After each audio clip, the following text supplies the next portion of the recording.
Hello and welcome to EduCurious. Today we have special guest with us, Dr. Julio Acevedo, who is in charge of a multitude of things within our school district, our school system, but his expertise is in our English language learners program. So welcome, Julio or Dr. Acevedo. Welcome to the show, and thank you so much for joining us today. I have lots of questions. I'm happy to be here, so throw me all the questions you have. So I want to hear a little bit about you first. Tell me your educational journey, and then we'll dive into the English language learners part. Okay. So my undergrad is in drama education. And first I did it on that area because I was looking to move to Los Angeles and do movies in Hollywood. That was my official goal at the time, my dream. I did a couple of plays and stuff back in Puerto Rico, but then when I moved to Florida, I stayed in education and didn't move anywhere else. Um, then I have a master degree in human resources. And eventually, when I did that degree, I was doing it looking to be a school administrator. So then I find out that I have to take the educational leadership degree. So I did a specialty degree in educational leadership, and eventually I did my doctorate degree in the same area of educational leadership. So that's my preparation.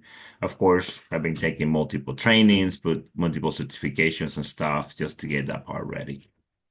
The part about being in a school for drama and theater is so interesting because as an educator, you actually sort of are a performer for most of the day, like entertaining the students, keeping their attention, making sure that they're excited to learn. So, boy, you sure did get it when you were in this field.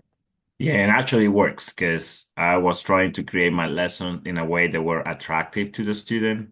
So I always, try, read the story first of what we're going to be teaching, what skill we're going to be teaching, and how to make it more attractive for the student, more interactive, more sometimes a little bit more funny so they can get it. But yes, that education in theater actually help a lot on that area. When you talk about lessons being interesting to students or interactive, that is vital. And I feel like in teaching students that maybe English isn't their first language, hooking them in can be even more challenging. You gave us a professional workshop one day where everything was in Spanish, all the handouts, your instructions, everything. And that was when the light bulb moment went off for me. And I was like, whoa, wow, that's different. So break down for us who maybe don't have experience in students coming into the classroom that are unfamiliar with the language, what you wish educators or parents or administrators knew a little bit more about. Yes. Well, and when we're talking about language learners, um, it's very critical because there are different levels. I mean, you may have a student who just came to the country that may have some experience with the language. They might have some academic classes, maybe one class a day or something to help them with. Maybe their parents also speak already the language and kind of help them a little bit more to understand. You have others that they are completely new. And I'm going to give you an example before I move to that. When I first traveled to Florida, I was 12 years old. And yes, in Puerto Rico, we take one 15-minute class of English every day. It's like a language art class, regular. But it's not the same because everything else is in Spanish and the main language we speak is Spanish. So it's like you go to the English class for 15 minutes, you learn, to say mom, dad, brother, sister, write sentences and things like that. But it's not that you are using the language all the time. So when I first traveled to Disney, that's when I came to Florida. Um, I've it was my first time getting the airplane. So for me, it was like I traveled to another planet. I mean, I go to this big I don't know, machine or big transportation system, which is the airplane, and go to this other place where the houses look a little bit different. Everybody speak a different language. and I feel lost, like what's going on in here, right? So, um, of course, I had my whole vacation. I enjoyed my vacation at that time. I feel completely lost for a period of time.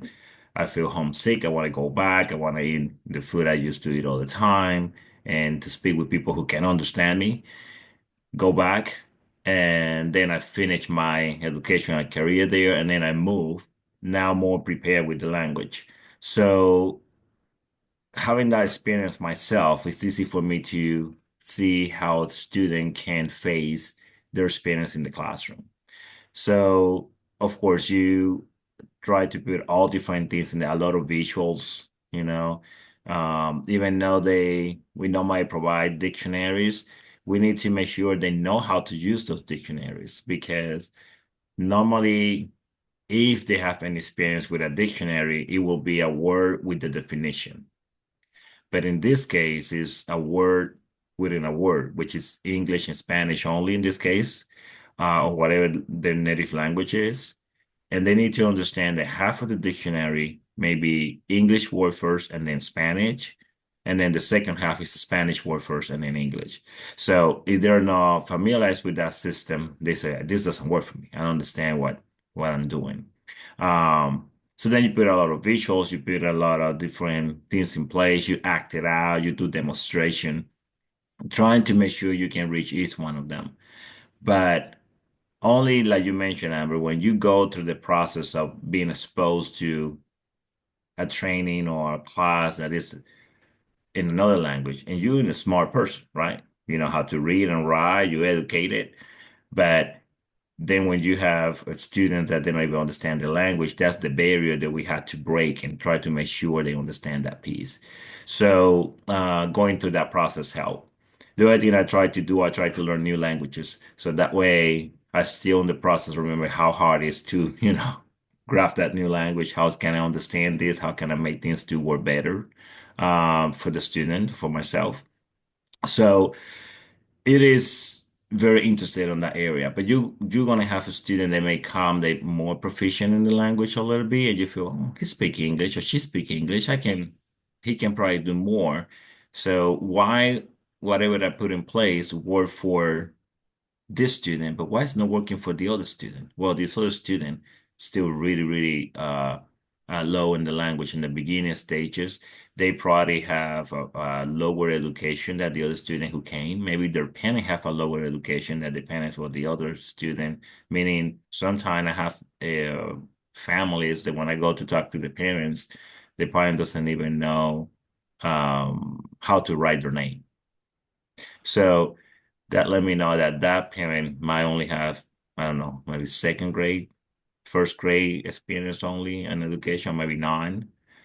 So how they can help the student to in classes when they maybe know how to write the native language. So it's a lot of these things that come behind that we have to take in consideration. And and also we need to understand the background, how they get here, right? Because when Uh, when I came, I was coming to Disney, so I was so excited. I'm gonna go to, like traveling. I just gonna visit this magic setting, so I'm happy to come in. And still, I had that very shocking of where I am and can't speak with nobody here. So, the opposite is you just came because your family has to leave the country and you never thought about leaving your country, leaving your family behind. So you had those emotions in it, and then you move here. So you think in the class, I'm here, I don't understand, I don't want to be here. I'm missing my grandma, I'm missing my uncle, I'm missing my maybe my brother, maybe my dad came with me, not my mom, or my mom came with me, not my dad. So it's a lot of those things also behind that add to the complexity of a language learner. Can you help walk us through the process of when a student comes, enrolls in school, Mhm. what's the process that they have to do? There's some testing, there's a lot of acronyms. And when I was new to the education world, I had trouble deciphering the acronyms, but there's acronyms for the level of English language acquisition, there's testing, there's a WIDA test, just different things. Just sort of break that down for us. Yeah, so that's a great question. So first, when they come, every student, doesn't matter where they're coming from. Every time they enroll to the first time they enroll to school, they have to complete what is called the language survey. The language survey have three questions, and that comes from the law.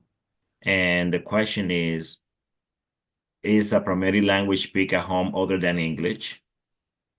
Does the student speak another language other than English?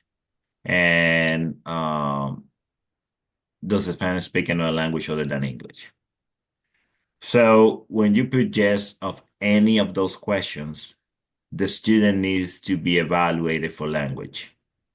I normally recommend if only like somebody in the home speak another language, just to make sure they call the parents and find out who is the person speaking another language, because sometimes could be, and we had a situation one time was a grandparent living with the kids and parents, and he was dating Spanish speaking person. So the student had never been spoken any other language. It's just, they put somebody else speak that language. And we need to make sure we evaluated the student that they actually need it. But by law, if they say yes to any of those questions, they had to take a language test. The one we use is actually the IPT test, which evaluate speaking and listening first. If they score low on that one, that limited English, the test stop there, and the student will be placed in the program. If the student test proficient in speaking and writing, especially when it's third grade up, they have to take the writing and the reading test. If they do writing and reading test proficient, then they won't get in the program. If they do, if they test limited, then they're going to be added to the program. They will be coming to the program.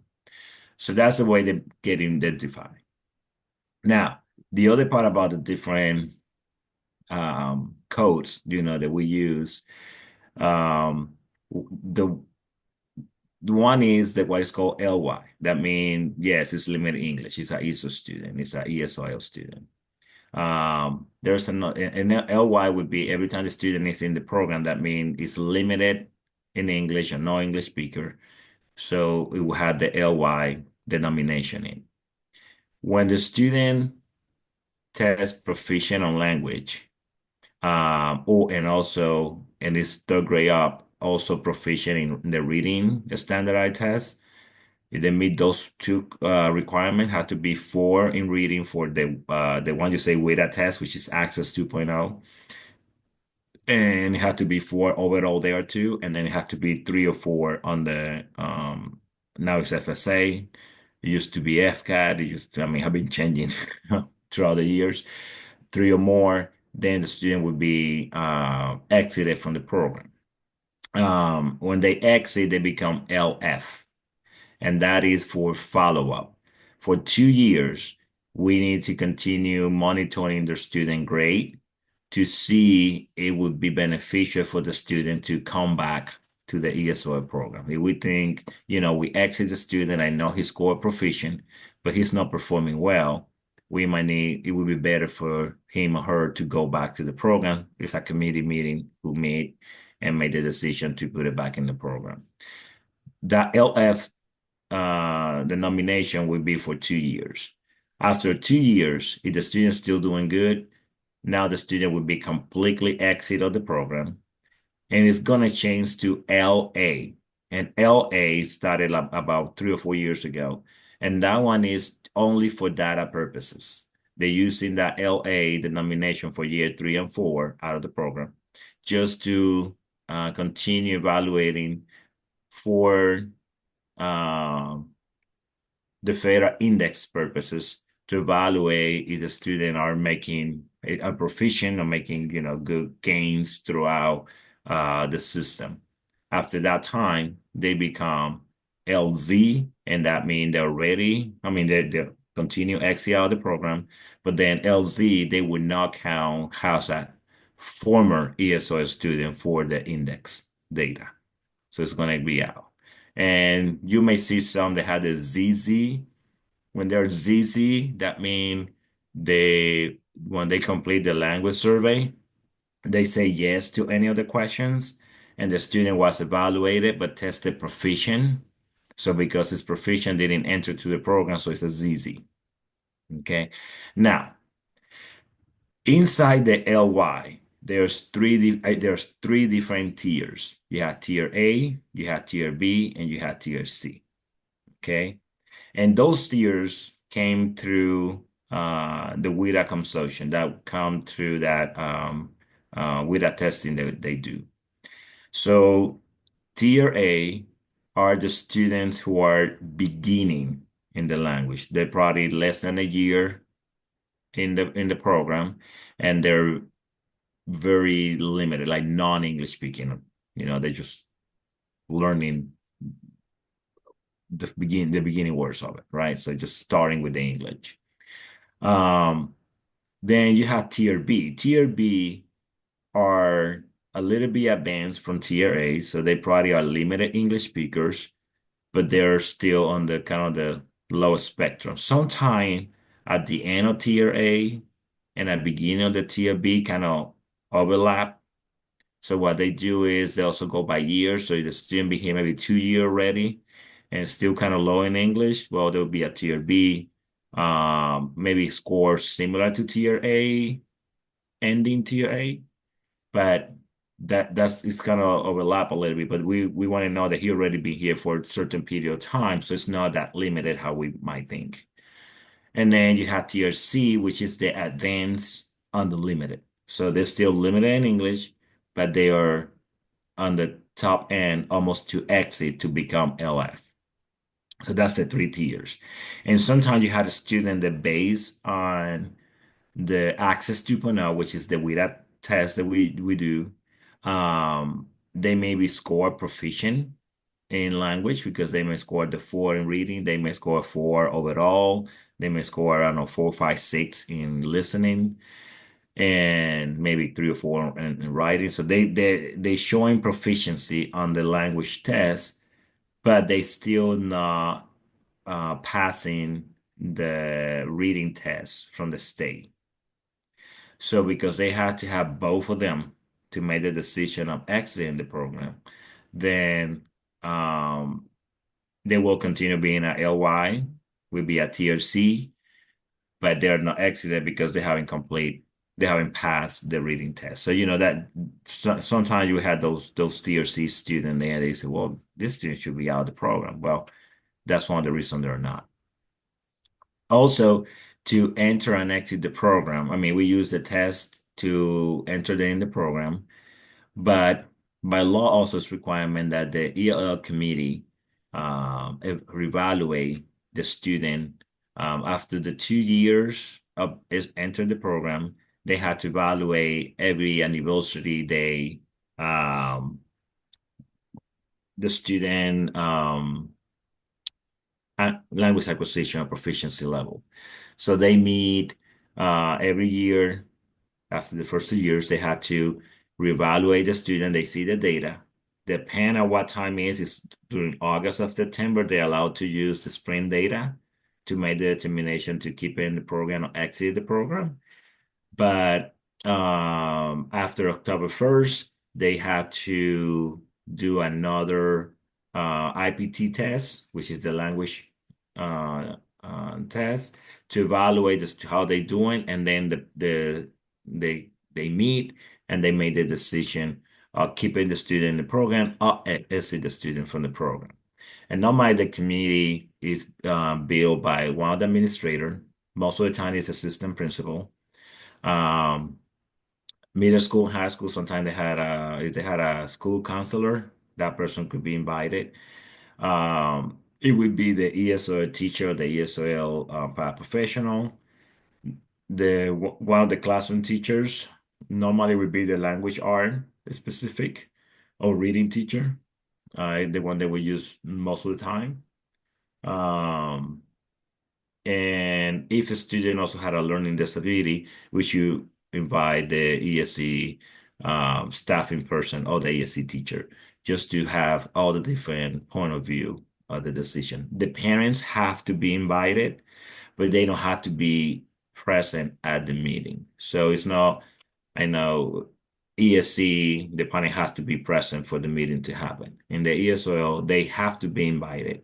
But if they don't show up, the meeting's still happening, and whatever the decision is, they send the documentation to the parent so the parent can know what the decision of, keeping in the program or exiting the program. The other thing that happened now is for LF, even though there's 2-year follow-up, there's some accommodations they can still receive, like flexible setting. They can use dictionaries. They can have extra time, and they might have somebody who translates instruction if needed. So at the beginning of school year, every ESO student, including LF, a letter gonna sent home, and the parent needs to sign if they want to get those accommodations or not. There also another way, there's sometimes parents doesn't want the student to be under the ESOL program. They probably think that something, they might have this feeling that something bad about it, but it's actually not. It's the best thing they can have because they had all this support. But at the end of the day, this parent can make the decision. If the parents say they don't want the student to be in the program, a committee meeting get together, and if the parent decide, hey, I don't want my kids here. I know he can speak English better, or he can do all these things. So I don't want this tag on it. I don't understand the reason why, but sometimes parents decide say that. We just exit the student from the program based on the parent determination. So does the parent have to opt in to get the ESOL services? Or once the kid takes these tests and it shows that a service is needed, then the committee meets, like, are they automatically in it? Yeah, so the parent doesn't have to opt in, they can opt out. Okay. So what happened is the student take the test, they come, they knew, they answer, I don't know, the 3 questions yes or 1 question yes. The student be tested. The student score limited English. So because of that, automatically the student enter to the ESOL program. So we send a letter to the parents to let know the students now in the ESOL program. And most of the time, I mean, and there. Unless a year come and we had to meet and evaluate the students and things like that, and they been invited. But sometimes when that letter come home, parents say, well, no, I don't want my kids on the ESOL program. Because if we had an audit and the language server say yes, and the student hasn't been tested, that's an issue. So they had to be tested. But there's some other parents that they sometimes think ESOL maybe is like ESC, or they think that it's putting a tag for the student for something negative. I don't know. That part I cannot understand well. But they say, no, I don't want any tag on my kid. I don't want any title on my kid. So I don't want them to be in any program. And, we're trying to convey that's a service for the student. I mean, whatever we're going to put in place to help the student to perform better. Um, but the parents said, no, I don't want that. So we just remove it. Tell me a little bit about what services are out there for ESOL students. So we have multiple things. In elementary level, it's normally pushing. So we have some school has teachers. Most of the school have paraprofessionals, ESOL paraprofessionals. And what they do is first to help to translate instructions. Um, so make sure the student understand what they have to do. The other thing they do is their main purposes is to help the student with the language acquisition part. So they might have some, phrases to practice with the student. Maybe they review, I don't know, some people call it high frequency words, some people call it Dutch words, some people call it, oh my God, it has multiple names. I used to go with high frequency words, but anyway, so they practice those vocabulary words based on the grade level, just to help them to understand those. They so depend on their level. They help them also to learn how to use the dictionary. So first we find out the student can read the native language. If they can read the native language, then we put a dictionary on their hand and we teach them how to use the dictionary. So we do some different games or activities so they understand how to use the dictionaries. Um, sometimes they help them with strategies because some of the, normally when you, most of these reading tests, you can just read the questions and then you can go back and find the answer because sometimes it's maybe a vocabulary word or maybe say in paragraph 13, the characters say, yeah, so sometimes when they're teaching the strategy, they might help with saying, okay, let's just look at the question first and let's see where you can find it. It could be the question might say, hey, in page 13, I mean, paragraph 13, you can, the kids say something about this blue sky. Why the students say that, right? Or what the kids say that, or the characters say that. So that way you can help them to easily to find those answers. The other thing they try to help them is to how to use that standard time.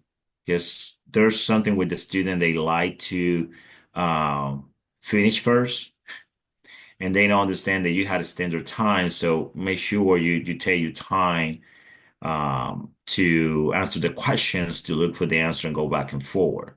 The other things, and that would be case by case. Sometimes teachers tell me, hey, I had this student and I give in the assignment and they don't answer any question or they answer one question only. So what we can do. So I normally say, well, if you go into a new country, you don't speak the language and you get like a 30 question assessment, you're gonna feel frustrated because you don't know what to do. I mean, I have to answer all these questions. I have only 1 hour. You're looking at the clock, you're looking at the paper, you're like, what's gonna do?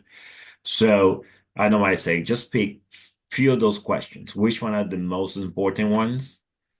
And maybe lower to 3 questions for the first time and say you only have to do these 3 questions. It doesn't have to be 1 to 3. You select the 3 that you want. Maybe you want to target main idea. So any question related to main idea, you may want to target vocabulary, so question about vocabulary. So whatever the standard you are teaching at that time, try to pick those questions only just to help the students say, okay, I only have to do 3, I only have to do 2, whatever it might be. So I have time to go back to read, translate it on my language, translate and read the questions on my language, answer the questions in my language, and translate it back in English. That's why you need that extra time. I mean, it's a whole process going in. And eventually, when the students feel comfortable about it, and they can do maybe 3, next time say, I need to do 5, then you start building up from there, right? Now, when we move to secondaries, in secondaries, we have paraprofessionals that go to the classroom and help, similar to elementary school, but we also have like a reading ESOL class. So they go to that ESOL class, and they learn some reading strategies, but at the same time, helping them with the language acquisition. And they teaching them, pronunciation, because, the big part of comprehension, you need to make sure, pronunciation of the word, understanding the word, you can read the word, then the meaning behind. So they kind of structured the class oriented for language learners. So they know specifically what to use and not to do. And we had that all the way up to high school. And that have been working um we've been very proficient so far because the class is targeting the student based on their needs. Versus going to a regular reading class, everybody, you're going to read this and answer all these questions. This one is more seen from the lens of the second language learner. So what strategy we're going to use to help you to acquire the language and to understand the story. And we do fluency tests most of the time to help them with the fluency. We review some of the words. We try to get the meaning of those words. Um, they have something I really like to see. I've been seeing happening is the teacher gave them maybe from the story they're reading, they pick, I don't know, 10 or 15 vocabulary word, and the student had to use both dictionaries, the dictionary who translated to their language, to the word-to-word dictionary, and the regular dictionary with the definition. So the student are learning how that word pronounced on their native language or what that word in the native language, and also what is the definition of that word. The combination of both things to make that connection. And that's very powerful because you're adding the meaning. Now, as they know what the word means when they read in this case, Spanish, because they already know the definition in Spanish, that helps. Oh, this means this, so it's already helped them. But there's a word that nobody's not normally use because academic vocabulary. Maybe they heard in Spanish or maybe never heard in the native language. When they find the definition, say, oh, this is what this means. Oh, that makes sense. Right. So they can give a meaning to. So it's coming from that lane. It take a little bit more time to finish maybe a chapter, but it's helping them to actually understand the chapter, right? Going through that process. Have you noticed that since we've had the big push for getting ESOL endorsements and as teachers and administrators, have you noticed an elevated level of teachers understanding how to fully um, help ESOL students? Have you seen any changes, good, bad, and different? Well, I can tell you they can see.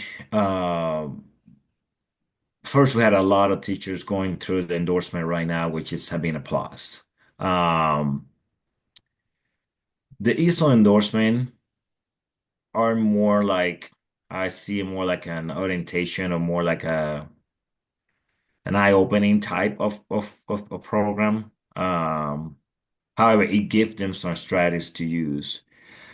And but I've been doing some specific trainings. I've been doing some demonstration for classrooms when I say, hey, we have new teachers say, hey, I want to do this. So I said, give me the lesson. I prepare the lesson. I teach the lesson and show them things to do. And the problem is because when you really want to create a meaningful lesson, when you really want to reach every student, it's a lot of work on planning because you need to plan thinking in every single student in your class. And if you have multiple ESOL, you need to understand that for those multiple ESOL, you have some that are more independent on the language already. They may be tier C, that they don't need too much support. But you have tier A's and tier B, they need tier A, we need more support than the other one. Tier B need a little bit more than tier C, but maybe a little bit less than tier B. And you have to create lesson thinking of those things. Um, Maybe any of those ESL students is also a student with learning disability, and you may have other student with learning disability. And when we're talking about learning disability, there's a huge um, a spectrum because you may have a student who's maybe the learning disability is just had issue with speech, right? But maybe you have another student that the problem is language impaired and maybe another one maybe in the spectrum for autism.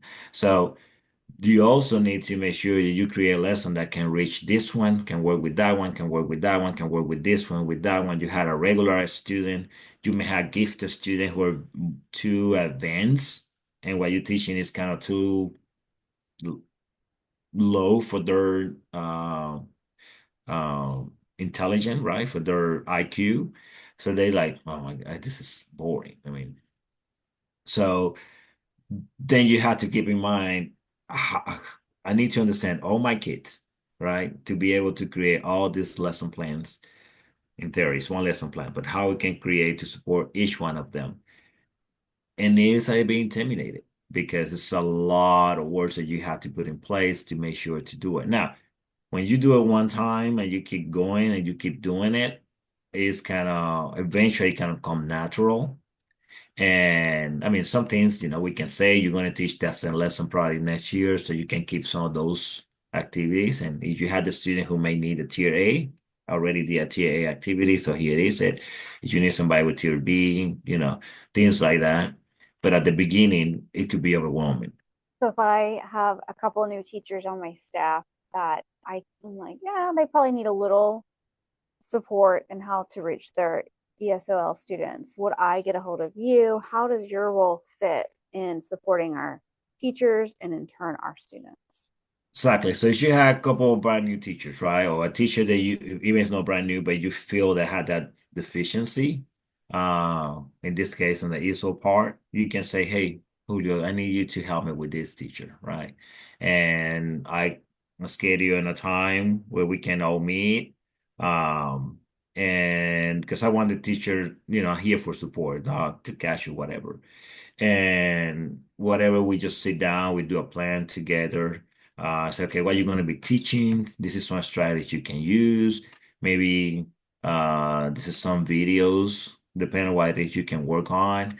If this is your assessment, I can for tier A, you can use an assessment this way. For tier B, you can do it this way. For tier C, you can do it this way. And I say, you give it to me, I don't mind to do the whole thing for you first time so you can see how it works. Um, Once again, like I mentioned, I said, let me just do a demonstration of the lesson so you can see how I did it. And then, you can do it later on. So I do the lesson, the demonstration activities, because building one of the key, and this is for anybody, not only for language learner, but one of the key is to build the background knowledge, right? And because if you can connect the student with something on the story or whatever you're going to be teaching, I don't know, something social story, maybe something in science, but you already had the student connected. When you actually move to the lesson, it's like, oh, I like this. I understand what he's talking about. I know this, right? So I said, depending what it is, they just walk. Let's just work together. I do the whole lesson demonstration for you. I teach the class, and you see me how I do it, and you take notes, right? And you can even say, "Hey, I like this. Or I didn't like this," and then we can discuss it, right? And then say, "Okay, why you didn't like this, or why do you think I could do better?" Right? Because I can learn too from them. Because they say, "Well, we do this different." Oh, I like that. I can adopt that for next time. The same way I say, okay, now you do the lesson. If you want me to be present, I'm present to help you. If you feel you get intimidated, you can do it your own. But we can work a partnership. And something I did when I was the principal is I put identify my teachers also by tiers, right? And I have ones that would be more like an emergency teacher, just so that we had to be there. And then we had, maybe that tier A, tier B, tier C, but it was more red, yellow, and green. So my green teacher, they need less support.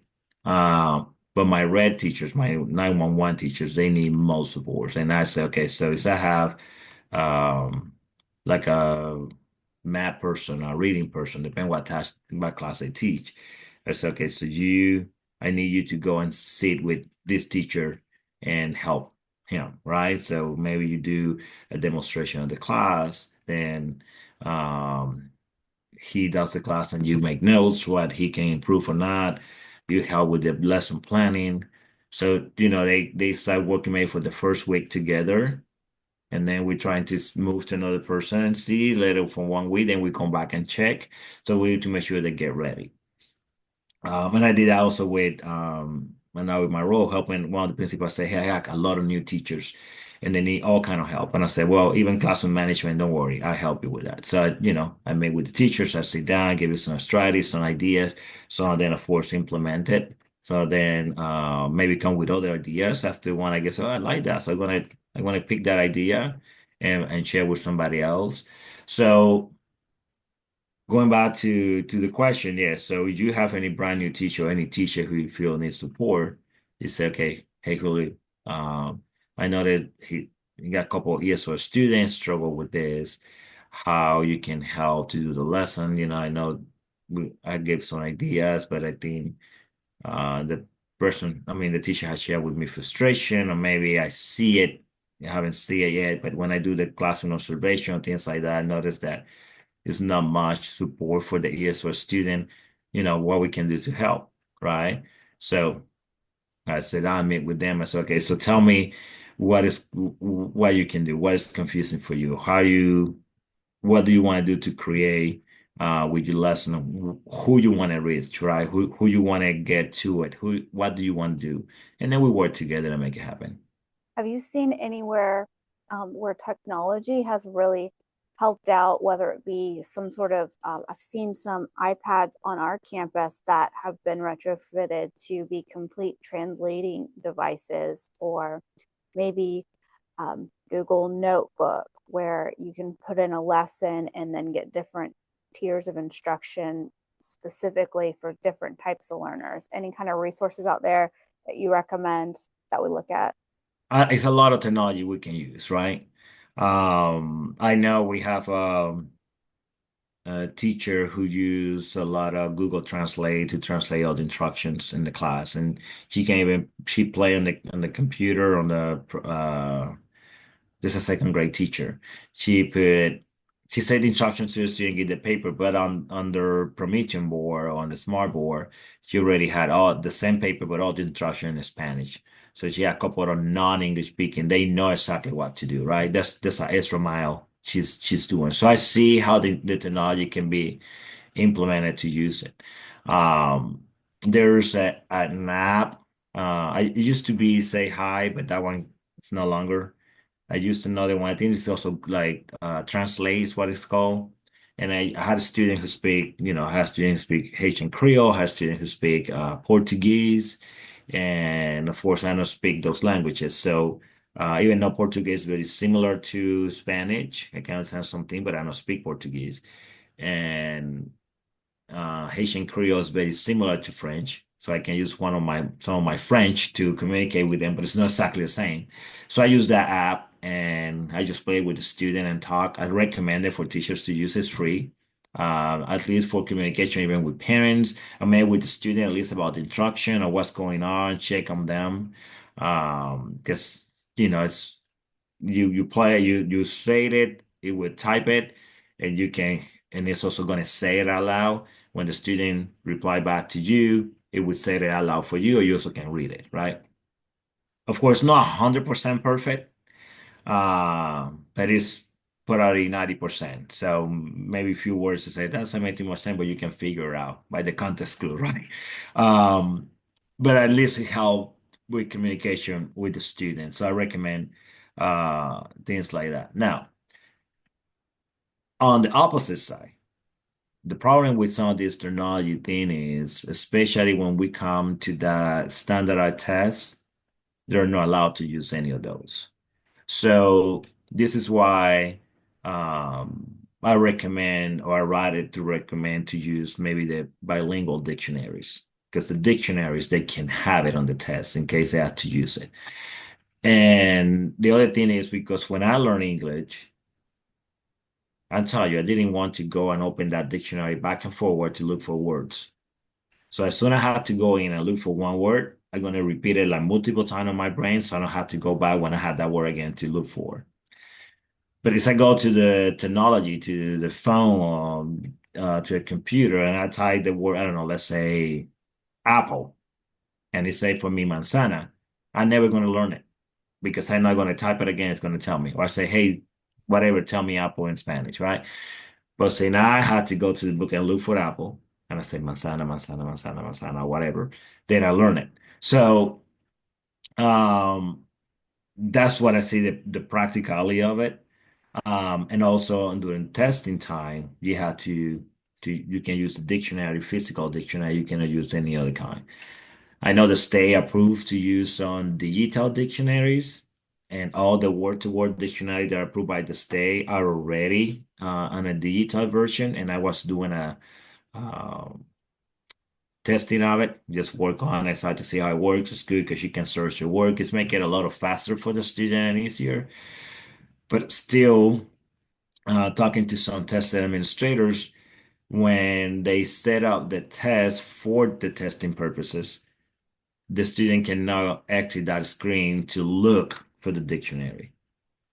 So if we teach them to use it that way, when the tests come, they probably, if they don't know how to use the dictionary, they won't be able to use it. So that's why sometimes when we're talking about technology, it's a lot of way to use it on a daily basis to help the student. But when it becomes to that particular time, then we're tight because we won't be able to use them. So we teach them to use a tool that will not be able to help them at that particular moment. That's the only thing. But yeah, there's a lot of different programs out there. I mean, I also use a lot of Duolingo for me to learn a new language. So now we cannot use it through the school because it's not one of the programs approved because they sell information and that kind of stuff. But I recommend away parents to say, hey, you can download this is free on your phone. You can use it for your own learn practicing. Um, Also, your kids can use it for their own practicing the language, the learning. I use it. I mean, I learned French through it. I do an Italian through it right now, so I know it works. But we cannot use it through school. So you can use it on your own personal time.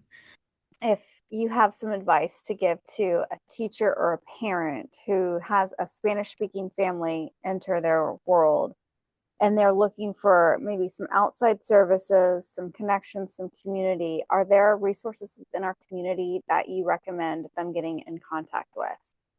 Yes, actually, it's kind of funny because I said, okay, our purpose here is to make sure our student can learn the language, right? That's the simple purpose of the ESOL program. But for me, to be able for the student to be able to learn, I need to make sure I can remove all the other possible barriers behind, which could be illness, it could be, emotional withdrawal due to, separation from the family, living in a new country. I mean, maybe having insurance. I mean, it's a lot of different things that could happen. Maybe living conditions and things like that. So yes, I normally connect with multiple community members um, and help with different uh, areas of the community. So what I normally do with my I do monthly meetings with my ESO staff, and some of those meetings I invite people from the community and tell them, hey, this is the things that we offer. This is why you can recommend the families to come to us. That's why this is how we can help. Normally, one of the closest partners we use is the Central Florida Healthcare because they have a section where they had a department called navigators, and those navigators help they're bilingual and they help families with finding insurance, maybe with social work, maybe getting helping them with food stamp that they need, or where to go to find maybe clothing, where you go to find food. So they had all this connection with different social service. So, plus the health side, I mean, they have dental, they have mental health, they have medical. So when might make that connection with the family, so it's like a one stop for all.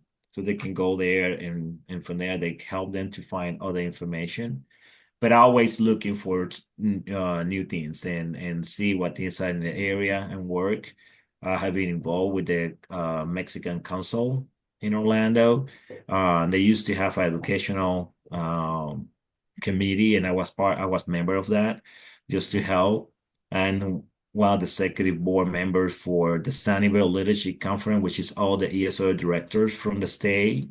And we meet every summer, and we actually try to help within district because we have families who move. So if I know one of my family is moving, let's say to Seminole County, I can contact the director and say, hey, I had this family going there, and I have done it before, and they can even help them to find a school and everything like that. So there's other additional helps that, making all these connections, and also part of the committee right now in the state with the director of ESOL from the state of Florida and some others in higher ed and some districts. And we are reviewing right now the ESOL standards for the endorsement classes just to make it more meaningful for teachers. And we are about to finish those on that process too. So there's that way also I can find connections through those systems even at a college level, right? I also teach college classes, so I have some connection with the college, but going through these committees and being members of this committee helped me also to contact with other colleges that are not affiliated with. And I can help students going there. So you can contact this person, or this ESO group, you can contact this person. So there's a lot of different things we put in place to help, the student on that regard. I know immigration is one of the big things going on now. So every time I go to a place and I find, maybe an immigration lawyer or somebody who work on that area, I get a business card and contact them and say, hey, I want to do a family night. Do you want to come and talk to them? So it's trying always to build those relationships with the families. Because one again, if we can remove some of those barriers behind of education, then we can actually focus in removing the language barrier just to help the student to learn the content they need to learn in the classroom. So it's a lot of different areas that we have to target, right? And sometimes my paraprofessionals call and say, "Oh, I had this student who need this and need that," And I said, yeah, don't worry, we're gonna make it work. So let's just contact this person, or let me call this person, and we'll make it work, right? Which is outside of what we're supposed to be doing, right? Or the minimum required. But at the end of the day, I try to see the student as a whole and what we can put in place to help them. And I recommend teachers the same thing. So if teachers had a student and students sometimes they can see things on the student, maybe the student say something to them, don't be afraid to contact me or send me an email, or maybe talk to the paraprofessional, the ESOL teacher, the school, depending what is in the setting of the school, and they can trying to help the student in other areas. It doesn't only have to be, I mean, I only see ESOL because that's my department, but is there anything else? I mean, the service for everybody. So they can say, hey, Julio, I know you know some contact person for the ESOL group, but I had a student that's no ESOL but need his help. Of course, yeah, send information. It's for everybody. It's not specific for that group. I just advocate for that group because that's my department, but it works for anybody who need help. Where's a good central hub to get the info? Well, it still depends what it is. I think normally it's a lot of social. It would be a social services. Probably would be my recommendation would be to go straight to the social worker at the school. Okay. They might have the same information. I normally share my contact with the social worker department so they can also access those families. Um, so it's not a secret belongs just to me, but if they feel comfortable contact me, it's fine to say. But normally anything that's related to social services, they can contact the social workers because actually they might know additional services that I don't know, right? Um, but they can contact they can let them know, hey, I had this student. That would be my best recommendation. Well, thank you. Thanks so much for being here this morning, Dr. Acevedo. It's always a pleasure to speak with you. Well, my pleasure to be with you today. Thank you. It was a lot of Thank great you. information, some things I was a little less familiar with. So thank you for enlightening us. Thank you. Happy to help. And anything you need, let me know. Thank you. I will. So whether you're a teacher, a parent, or just EduCurious, join the community as we explore various educational topics and learn from each other. We will see you next time.